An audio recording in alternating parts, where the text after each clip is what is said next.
வணக்கம்.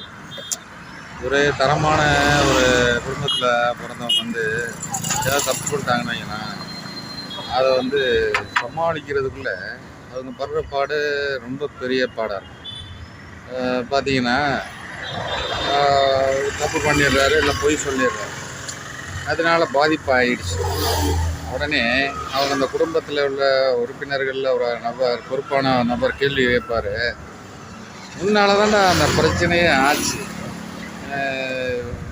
நீ ஏன் கொஞ்சம் யோசனை பண்ணி பண்ணியிருக்கலாம்ல, யோசனை பண்ணி செஞ்சுருக்கலாம்ல அப்படின்பாரு. அதுக்கு அவன் எதுவுமே பதில் சொல்ல பண்ணிப்பான். பாருங்க, மரியாதையே தெரியலை, வாயை திறக்க மாட்டேங்கிறான் பார்த்தீங்களா இல்லையா? இல்லை அப்படி என்ன எய்த்து பேசுகிறா, அதுக்கும் எய்த்து பேசுகிறேன்னா பேசுகிறதா பேச வேண்டாம். ஏதோ தவறு பண்ணுறது மனித இயல்பு தாங்க. அதுக்காக கரெக்டாக நூல் பிடிச்ச மாதிரி சில விஷயங்கள்லாம் செய்ய முடியாது. அதுக்கு அசம்ஷனில் பண்ணுறது சில விஷயத்தில் தப்பாக மாறலாம். அது அனுபவம். அந்த அனுபவத்தை திரும்ப பண்ணினாதான் தப்பு.